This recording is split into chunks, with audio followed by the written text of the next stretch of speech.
जिला कौन सा है? सीतामढ़ी। सीतामढ़ी कौन बताइए। सीतामढ़ी सर नेपाल से सटा हुआ एक ज़िला है जिसकी आबादी लगभग 35 लाख है और वहाँ का एग्रीकल्चर मेनली मुख्य ये व्यवसाय है वहाँ, जिससे इकॉनमी चलती है वहाँ। नसीम जी, आप ITN इस फील्ड में क्यों आना चाहते हैं? सर यहाँ स्कोप ज़्यादा है, यहाँ डाइवर्सिटी ऑफ स्कोप है, जहाँ हम दूसरे टाइप के प्रॉब्लम को सॉल्व करने का मौका मिलेगा और यहाँ लोगों से इंटरेक्ट करने का भी अपॉर्चुनिटी ज़्यादा है, जहाँ हम उनके वेलफेयर के बारे में सोच सकते हैं। तो आपका IT में जो इन्वेस्टमेंट हुआ, गवर्नमेंट का इन्वेस्टमेंट हुआ, आपके फैमिली का इन्वेस्टमेंट हुआ, आपका टाइम इन्वेस्टमेंट हुआ, सब तो आपका बर्बाद हो गया। नहीं सर, ऐसा नहीं है। वहाँ जो इन्वेस्टमेंट हुआ सर, उसका रिजल्ट ये है कि मेरा ब्रेन डेवलपमेंट हुआ, मेरा मतलब इंटरनल डेवलपमेंट भी हुआ, जिसकी वजह से मैं यहाँ अच्छा परफॉर्म कर पाऊँगा शायद। अच्छा, एक चीज़ बताइए, देश को नेहरू जी ने कहा था राजनीति के व्यक्ति की जरूरत नहीं है, देश को तकनीकी व्यक्ति की जरूरत है, जिसमें इंजीनियर हैं, डॉक्टर हैं। आप तो इंजीनियर ऑलरेडी हैं, तो देश को तो ज़्यादा ज़रूरत आपकी है कि प्रशासक बन के देश को उतना अच्छा सेवा कर पाएंगे जितना अच्छा तकनीकी स्तर पर सेवा आप करेंगे।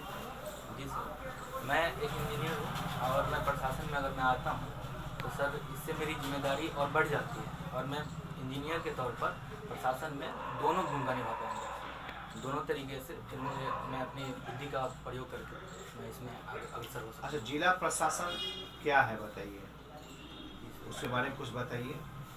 जिला प्रशासन sir law and order situation को कंट्रोल करने के लिए और गवर्नमेंट की जो स्कीम्स होती हैं उनको इम्प्लीमेंट करने के लिए और वेलफेयर के बारे में सर। उससे आपकी भूमिका क्या होगी?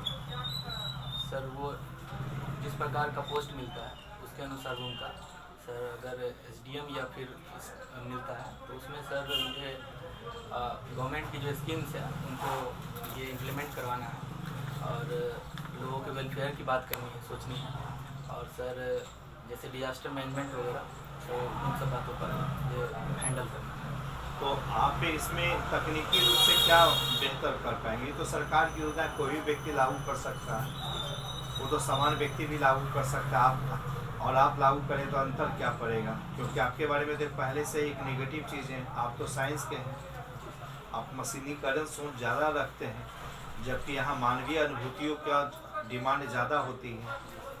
सर अगर मैं प्रशासन में आता हूँ तो सर वहाँ मुझे जो तकनीक की जहाँ तक बात है, तो आजकल जैसे करप्शन को डील करने के लिए वैसे सेंस में सर मैं टेक्नोलॉजी का इस्तेमाल कर सकता हूँ। जिससे गवर्नमेंट ऑफ इंडिया ने भी DBT का इस्तेमाल किया, डायरेक्ट बेनिफिट ट्रांसफर। उसके थ्रू डायरेक्ट लोगों के अकाउंट में पैसा जाता है, जिससे लीकेज का खत्म हो गया है।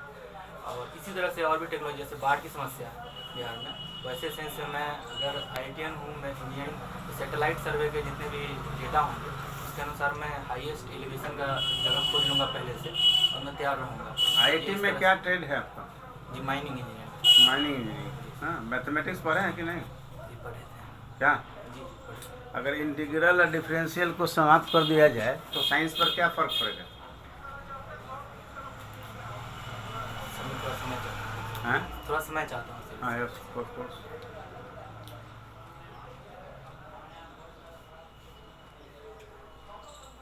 सर अगर इसको अगर साइंटिफिक तरीक़ा से ही अगर देखना है तो अगर इंटीग्रेशन को समाप्त कर दिया जाता है तो सर जितने भी जो जोड़ की बात है, जहाँ पर इसकी बात होती है कि अगर कैलकुलेशंस की बात है, वैसे केस में सर दिक्कत आ सकती है। आने वाले जो थ्योरीज या लॉ का जो डेरिवेशन वगैरह है उसमें प्रॉब्लम आ सकती है। अगर इसको सोशियो इकोनॉमिक फील्ड में अगर देखना चाहते हैं तो सर वहाँ इंटीग्रेशन सर। अच्छा, एंगल ऑफ एलिवेशन और डिप्रेशन से क्या निकालते हैं?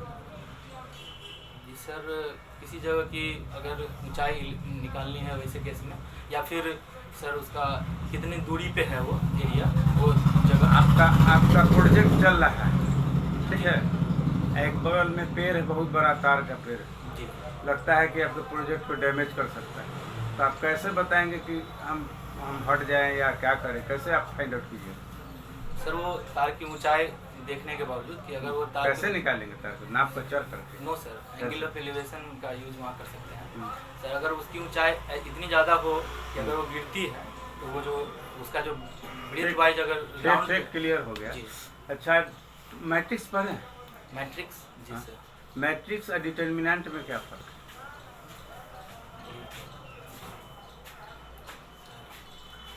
मैट्रिक्स सर वो सर रोज एंड कॉलम्स का सर, हाँ। अगर mathematical point mathematical point of जी, रोज एंड कॉलम का सर वो एक्चुअली एग्रीगेट है, और इसमें डिटर्मिनेंट में सर डायरेक्ट उसकी वैल्यूज आती है फाइनली अच्छा। ओवरऑल, तो उसके संदर्भ में कितना ऑर्डर का मैट्रिक्स बनाए? 3/3 एंड 4/4 फाइव बाई नहीं, नो सर, 5 का नहीं बनाए। इंजीनियर 5 को ही बनाता है। सर कॉलेज में हाँ, मेरा माइनिंग था सर, हाँ, उसके अच्छा, हिसाब से इसलिए ऐसा है। फर्स्ट ईयर अच्छा, आपने ज्योग्राफी क्यों रख लिया?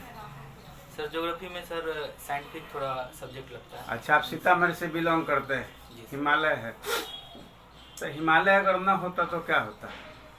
हिमालय ज्योग्राफी पर अगर- क्या प्रभाव पड़ता? जी सर, उसके 2-3 प्रभाव है अलग अलग डायमेंशन में। जैसे अगर वेदर के हिसाब से देखा जाए तो सर साइबेरियन विंड जो है सर, उनका मतलब उनकी वजह से ठंडी बढ़ सकती है अगर हिमालय ना होती तो। और सर हिमालय के होने से अगर ना होती तो और भी है सर कि वो बफर का काम भी करता है दूसरे स्टेट्स के साथ, मतलब दूसरे नेशन के साथ, जो कि हमें सिक्योरिटी भी प्रोवाइड करता है। और रिवर सिस्टम पर भी कोई फर्क जी, पड़ता है? रिवर सिस्टम के भी सर, मेल्टिंग ऑफ आइस की वजह से रिवर पेरेनियल रिवर है, मतलब नॉर्थ में, उन्हीं की वजह से हिमालय की वजह कंटिनेंटल शेल्फ का नाम सुना है? से। जी सर। कंटिनेंटल शेल्फ भारत के इकोनॉमिक ग्रोथ के लिए कैसे इम्पोर्टेंस रखता है? जी सर कंटिनेंटल शेल्फ में सर एक्चुअली मिनरल्स वगैरह जो मैरीन मिनरल्स या फिर डिपॉजिट्स है सर, वो उनको अगर उनका माइनिंग किया जा सके तो फिर वो इकोनॉमिक ग्रोथ में हेल्पफुल हो सकता है। और? दूसरा कि सर ओटेक एनर्जी वगैरह जो ओशन थर्मल एनर्जी है कन्वर्जन, उसका यूज करके जहाँ पे ज़्यादा फ्लक्चुएट होता है टेम्परेचर, उसका यूज करके सर हम एनर्जी क्रिएट कर सकते हैं। और कुछ?